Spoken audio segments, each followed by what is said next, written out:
Assalamualaikum warahmatullahi wabarakatuh. Alhamdulillahirabbil alamin. Wassalatu wassalamu ala asrofil anbiya'i wal mursalin wa ala alihi washabbihi ajmain. Amma ba'du. Puji syukur kepada kehadiran Tuhan yang telah memberikan kita kesehatan sehingga kita dapat berkumpul di dalam ruangan yang berbahagia ini. Dan yang terhormat, yang saya hormati Bapak Baihaqi Ami selaku dosen akuntansi keperilakuan. Saya Rizky Zulkarnain dan saya di sini berperan sebagai moderator. Dan teman saya Rodiah berperan sebagai pemateri 1, Nur Atia berperan sebagai pemateri 2, Alia Saupika berperan sebagai pemateri 3, Putri Rizky berperan sebagai pemateri 4, Yoga Satria berperan sebagai pemateri 5, dan Joya Ananda berperan sebagai pemateri 6. Di video ini kami akan menjelaskan tentang akuntansi forensik dan audit investigatif dalam pengungkapan fraud. Dan untuk selebihnya saya serahkan kepada pemateri 1 untuk menjelaskan materinya. Baik, terima kasih buat moderator kita yang bernama Rizky telah memberikan kesempatan kepada saya untuk menjelaskan tentang audit dan akuntansi audit. Mungkin sebagian dari teman-teman sudah pada mengetahui apa sih itu akuntansi audit dan apa sih itu audit gitu kan. Di sini kita akan membahas kembali tentang audit dan akuntansi audit. Yang pertama saya akan membahas tentang audit, yang dimana audit ini adalah proses yang dilakukan oleh orang yang kompeten dan independen dengan mengumpulkan dan mengevaluasi bahan bukti dengan bertujuan untuk memberikan pendapat kewajaran atau suatu laporan keuangan, atau bisa disebut dengan standar profesi akuntan publik di tahun 2001. Dan di audit ini mempunyai yang namanya seorang auditor. Seorang auditor ini adalah yang berprofesi sebagai auditing. Jadi auditing ini bertujuan untuk menyatakan pendapat atas kewajaran laporan keuangan dalam suatu material sesuai prinsip akuntansi yang berlaku di umum gitu, atau bisa disebut dengan PABU gitu. Kemudian di audit ini ada beberapa tokoh yang kita ambil, tapi saya menjelaskan atau mengambil satu tokoh yang dimana tokoh tersebut bernama Mulyadi pada tahun 2004. Beliau mengatakan audit adalah suatu proses pemeriksaan independen terhadap laporan keuangan suatu organisasi atau perusahaan dalam rangka memberikan pendapat profesional tentang kebenaran dan kewajaran laporan keuangan. Dan kemudian akuntansi audit itu juga mempunyai atau penjabaran ada beberapa tokoh. Nah, tokohnya saya juga ambil satu di tahun 1996, yang dimana tokoh tersebut adalah bernama Sukrisno Agus. Menurut beliau, auditing adalah suatu pemeriksaan yang dilakukan secara kritis dan sistematis oleh pihak yang berindependen terhadap laporan keuangan yang telah disusun oleh pihak manajemen beserta catatan, pembukuan, dan bukti pendukung dengan tujuan untuk dapat memberikan pendapat mengenai laporan kewajaran laporan keuangan. Nah, seperti itu gitu kan. Dan selanjutnya di sini juga ada tujuan akuntansi audit maksud saya ya. Tujuan akuntansi audit ini adalah untuk memastikan bahwa penyusunan laporan keuangan yang telah disiapkan oleh akuntansi perusahaan telah berlaku sesuai dengan prinsip yang berlaku dan ketentuan dan mengevaluasi keandalan laporan suatu perusahaan dan sistem akuntansi yang telah digunakan. Nah, seperti itu. Jadi di akuntansi audit ini dia dapat memastikan bahwa penyusunan laporan tersebut tadi telah disiapkan oleh akuntan perusahaan ya. Dan disiapkannya itu ya setelah berlakunya sesuai dengan prinsip yang berlaku, ketentuan dan mengevaluasi keandalannya. Seperti itu.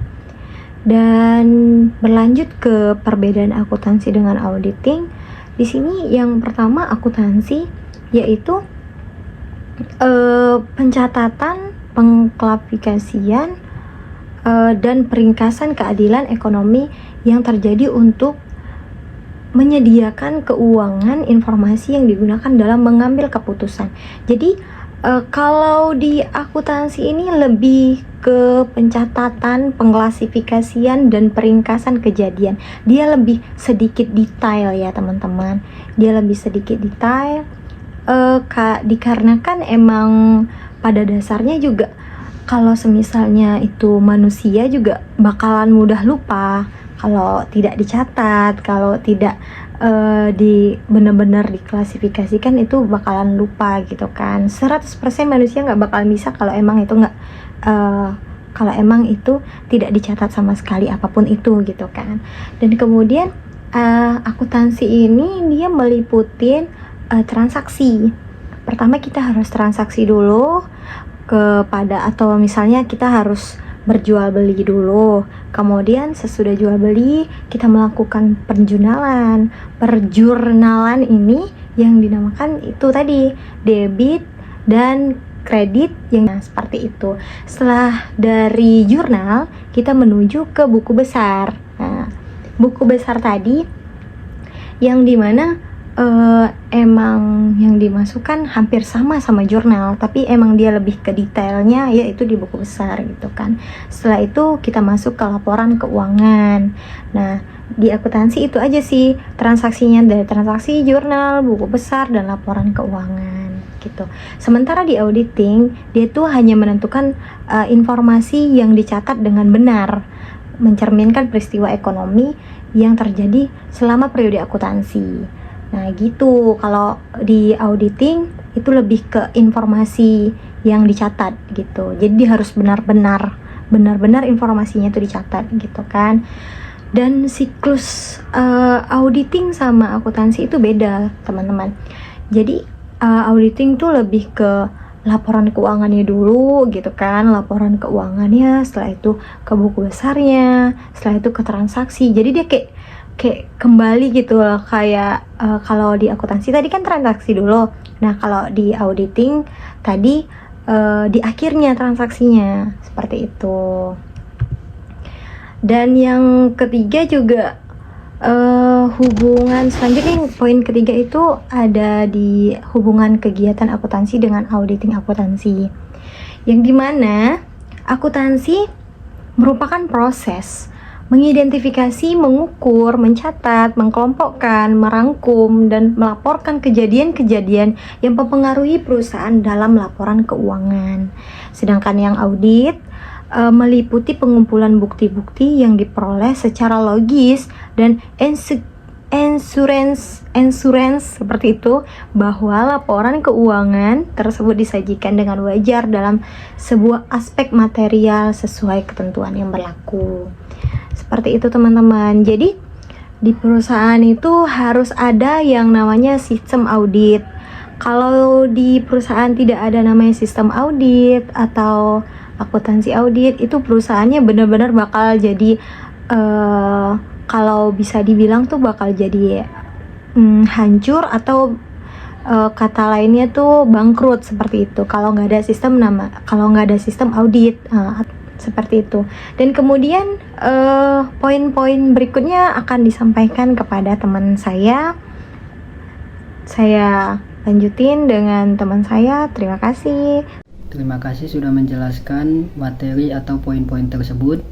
Maka selanjutnya akan dijelaskan oleh teman-teman saya atau pemateri-pemateri.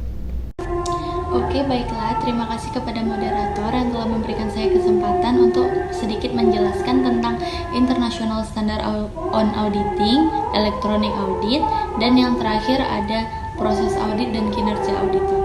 International Standard on Auditing ini atau disingkat dengan ISA merupakan standar akuntansi audit yang baru di Indonesia. Adopsi ini dilakukan untuk memenuhi jawaban atas Statement of Membership Obligation and International Federation of Accountants per 1 Januari 2023. Setiap akuntan pabrik wajib mengaudit laporan keuangan sesuai dengan standar yang baru ini.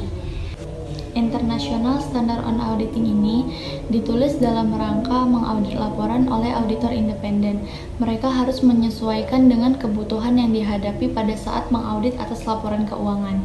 Menurut Tuan Kota tahun 2015, audit berbasis International Standard Auditing ini merupakan sinonim dari audit berbasis ISA. Karena di setiap proses auditnya mereka menekankan penilaian resiko, menanggapi resiko, dan laporan. Selanjutnya, Electronic Audit. Electronic Audit ini merupakan alat bantu atau tools yang biasanya digunakan oleh akuntan pabrik atau kantor akuntan pabrik untuk membantu proses audit sesuai dengan standar yang sudah ditetapkan. Tools ini membantu auditor bekerja sesuai dengan standar yang sudah ditetapkan dan yang sudah diatur di dalam tools tersebut. Tapi tidak semua kantor akuntan pabrik ini menggunakan Electronic Audit karena masih keterbatasan pemahaman yang komprehensif atas International Standard on Auditing yang harus dimiliki seorang akuntan pabrik untuk membuat suatu Electronic Audit. Selanjutnya saya akan membahas tentang proses audit dan kinerja auditor. Yang dalam International Standard Auditing ada beberapa tahap proses kerja audit. Dalam pelaporan keuangan diantaranya yang pertama adalah aktivitas sebelum audit. Dalam tahap ini, auditor itu harus melakukan survei terhadap calon klien baru. Selain itu juga harus melakukan pernyataan independen kepada klien yang akan diaudit oleh si akuntan pabrik yang akan menghasilkan surat perikatan yang akhirnya akan diberikan kepada si klien tersebut. Yang kedua, prosedur penilaian risiko. Dalam tahap ini, auditor itu harus mengenal dan mengetahui risiko bisnis si klien tersebut yang bisa aja nanti menjadi bagian dari risiko audit yang harus diantisipasi oleh si akuntan pabrik. Dan tahap yang ketiga yaitu merespon risiko audit. Dalam tahap ini, auditor itu harus merancang prosedur yang tepat sesuai dengan resiko yang akan diaudit. Yang keempat adalah pelaporan. Dalam tahap ini, auditor sudah mencapai prosedur akhir dan harus menyediakan diantaranya yang pertama, akumulasi jurnal penyesuaian audit, membuat dokumentasi pelaporan, yang ketiga, membuat laporan keuangan, yang keempat, mengidentifikasi pihak berelasi, dan auditor harus melakukan komunikasi terhadap pihak yang bertanggung jawab atas pengelolaan bisnis tersebut.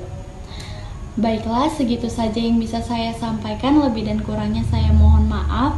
Saya kembalikan kepada moderator. Terima kasih. Oke, saya akan menjelaskan dua materi, yaitu pertama, kualitas audit dan pengaruhnya terhadap klien. Kedua, etika seorang auditor. Belum ya, kita harus mengetahui nih kualitas audit itu apa sih? Kualitas audit adalah formalitas bahwa seorang auditor akan menemukan dan melaporkan pelanggaran pada suatu sistem akuntansi klien yang berpedoman pada standar audit yang telah ditetapkan. Dapat diartikan bahwa kualitas audit itu sebagai baik atau tidaknya suatu pemeriksaan yang dilakukan oleh auditor. Selain itu, kualitas audit tergantung pada dua hal, yaitu pertama, kualitas audit tergantung pada kemampuan teknikal dari auditor. Dan dapat kita lihat itu dari pengalaman atau pendidikan profesinya. Kedua, kualitas audit tergantung pada sikap mentalnya. Nah, kita tuh harus mengetahui nih mental orang tersebut itu gimana. Setelah kita mengetahui mental orang tersebut, maka akan berjalan lancarlah kualitas audit tersebut. Selanjutnya, pengaruh kualitas audit terhadap klien, yaitu kepuasan klien. Nah, gimana sih cara memuaskan klien? KAP atau kantor akuntan publik memuaskan klien itu dengan cara bekerja secara profesional. Dalam konteks ini, pekerjaan wajib sesuai dengan ketentuan akuntansi yang berlaku secara umum. Oke, selanjutnya kita akan masuk ke materi etika seorang auditor. Sebelum itu kita harus mengetahui etika itu apa sih? Etika yaitu aturan atau norma yang mengatur tentang tingkah laku manusia. Bagaimana orang akan berperilaku terhadap sesamanya, baik itu dalam rekan atau klien yang sedang dihadapi. Seorang auditor harus bertindak tepat, jujur, adil tanpa dipengaruhi tekanan maupun permintaan pihak tertentu atau kepentingan pribadi. Hal yang perlu kita ketahui bahwa etika itu sangat berperan penting mau di kehidupan sehari-hari ataupun dalam profesi auditor.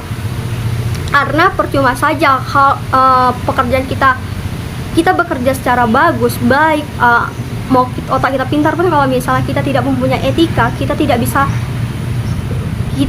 mempunyai etika dan kita tidak bisa menghargai atasan kita, mau rekan kerja kita, itu sama aja.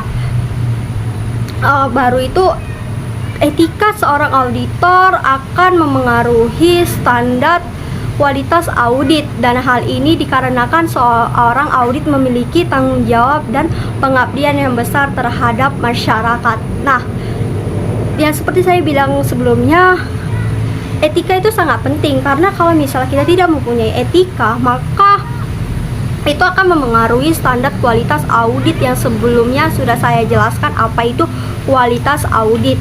Oke, sekian, terima kasih, itu saja yang bisa saya sampaikan. Assalamualaikum, bye-bye. Sebelumnya terima kasih kepada moderator yang telah memberikan saya kesempatan untuk melanjutkan materi kita. Selanjutnya kita akan membahas tentang tugas dan tanggung jawab seorang auditor. Nah, seperti yang kita ketahui, auditor itu adalah seseorang yang melakukan pekerjaan untuk mengaudit sebuah organisasi, perusahaan, maupun lembaga. Adapun tugas auditor yang pertama yaitu memeriksa catatan keuangan. Proses ini melibatkan analisis rinci atas berbagai laporan keuangan seperti neraca, laporan laba rugi, dan juga laporan arus kas.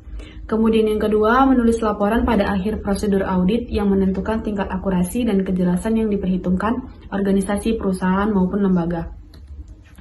Nah, pada laporan akhir audit harus dirancang sedemikian rupa sehingga mudah dipahami oleh pemangku kepentingan, termasuk dengan manajer perusahaan, dewan direksi, dan juga pemegang saham. Kemudian yang ketiga, memastikan laporan keuangan sudah mengikuti prinsip yang diterapkan oleh perusahaan. Nah, auditor harus bisa memahami prinsip akuntansi apa yang digunakan oleh perusahaan tersebut, dan juga harus memastikan bahwa perusahaan mengikuti prinsip konsistensi dalam penyajian laporan keuangannya. Artinya metode akuntansi yang digunakan harus konsisten dari satu periode ke periode berikutnya. Kemudian yang keempat, membuat catatan terperinci pada setiap langkah atau proses audit yang biasa disebut dengan jejak audit. Nah, jejak audit ini tidak hanya berfungsi sebagai dokumentasi yang kuat untuk menyokong hasil audit, tetapi juga sebagai referensi untuk audit selanjutnya atau pemeriksaan oleh pihak lain. Dan yang kelima, melindungi bisnis dari berbagai skema penipuan dan menunjukkan perbedaan dalam metode akuntansi. Yang dimaksud skema penipuan ini itu merujuk pada upaya untuk memperoleh keuntungan atau mendapatkan sesuatu secara tidak sah atau tidak jujur dengan memanipulasi atau melakukan tindakan curang. Nah, contohnya memanipulasi laporan keuangan. Dia mengubah laporan keuangan menjadi jauh lebih baik daripada yang sebenarnya. Kemudian seorang auditor juga memiliki tanggung jawab yang besar. Yang pertama, mengemban kepercayaan masyarakat. Yang kedua, memberikan informasi secara lengkap dan jujur. Yang ketiga, mematuhi hukum. Yang keempat, mengungkapkan fakta secara menyeluruh. Dan yang kelima, mendeteksi dan melaporkan keuangan. Kemudian kita akan membahas tentang jenis-jenis audit. Yang pertama itu ada audit laporan keuangan. Audit laporan keuangan ini merupakan pemeriksaan yang mencakup proses pengumpulan dan evaluasi bukti laporan, di mana proses audit ini dilakukan oleh pihak eksternal.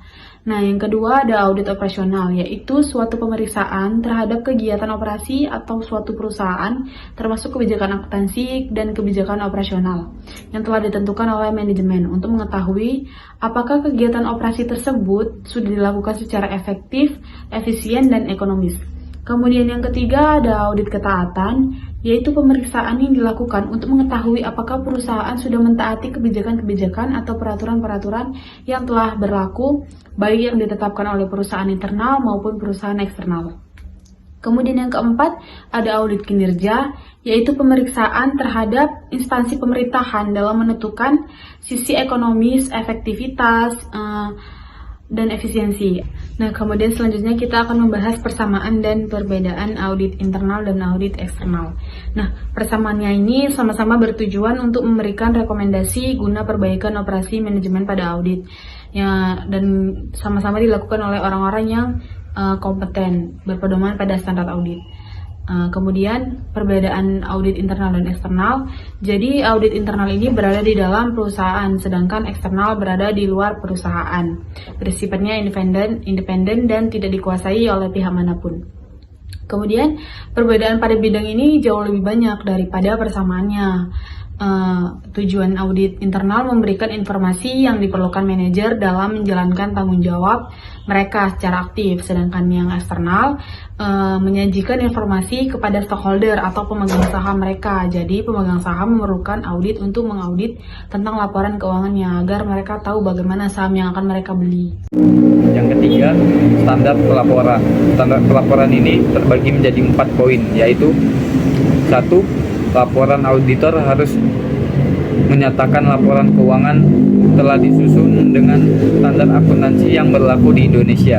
Poin yang kedua, laporan audit harus menunjukkan dan menyatakan jika nggak ada kekonsistenan penerapan standar akuntansi dalam penyusunan pelaporan keuangan periode berjalan dibandingkan dengan pelaporan standar akuntansi periode sebelumnya. Poin yang ketiga, pengungkapan informatif dalam laporan keuangan harus memadai, kecuali dinyatakan lain dalam laporan auditor. Poin yang keempat, laporan auditor harus memuat suatu pernyataan pendapat mengenai laporan keuangan secara keseluruhan atau satu assersi bahwa pernyataan dimiliki tidak dapat diberikan. Jika pendapat keseluruhan tidak diberikan, maka alasannya harus dinyatakan. Maka laporan audit itu harus memuat petunjuk yang jelas mengenai sifat pekerjaan audit yang dilaksanakan dengan tingkat tanggung jawab yang dipikul oleh auditor. Saya Joya Ananda sebagai pemateri 6 ingin menjelaskan tentang laporan audit. Laporan audit adalah media formal yang digunakan oleh auditor dalam mengkomunikasikan kepada pihak yang berkepentingan tentang kesimpulan dan hasil dari laporan yang telah diaudit. Laporan audit ini memiliki 3 tujuan utama.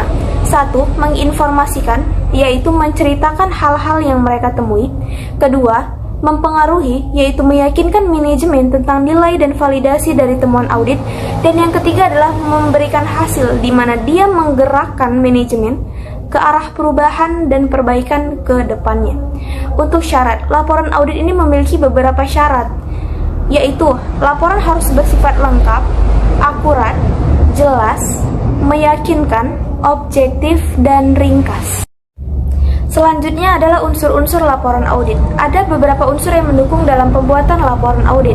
1 adalah judul, yang kedua, pihak yang dituju atau nama perusahaan dan alamat perusahaan, yang ketiga adalah paragraf pendahuluan, yang keempat, tanggung jawab auditor dalam laporannya, yang kelima, opini audit, yang keenam, tanggung jawab pelapor lainnya, yang ketujuh, nama dan tanda tangan auditor, dan yang terakhir adalah tanggal pembuatan laporan.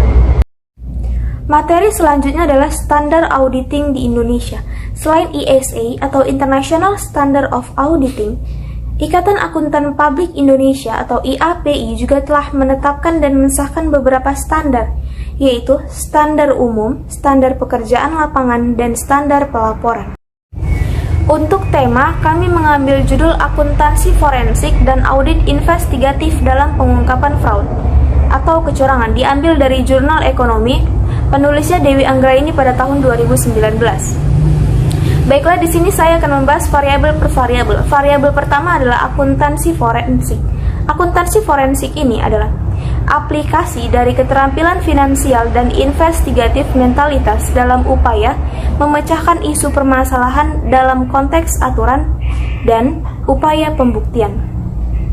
Menurut Kumala Hadi pada tahun 2009 dalam penelitiannya, di situ ia menunjukkan bahwa akuntansi forensik ini menganalisa permasalahan dari sisi akuntansi, di mana dalam menganalisanya itu menggunakan ilmu akuntansi yang sistematis, detail, dan periodik, maka suatu kasus itu dapat diperhitungkan dengan perhitungan yang tepat. Variabel kedua adalah audit investigatif. Audit investigatif ini adalah audit yang tugasnya membantu dari terlaksananya akuntansi forensik. Dalam kata lain, audit investigatif dan akuntansi forensik ini saling berhubungan dan berkaitan dalam pengungkapan kecurangan. Arti lain dari audit investigatif ini adalah suatu pemeriksaan yang bertujuan untuk mengidentifikasi pengungkapan atau kecurangan dan kejahatan menggunakan metode pendekatan, prosedur, dan teknik-teknik itu yang umumnya dilakukan pada suatu penyelidikan. Variabel ketiga itu adalah pengungkapan fraud.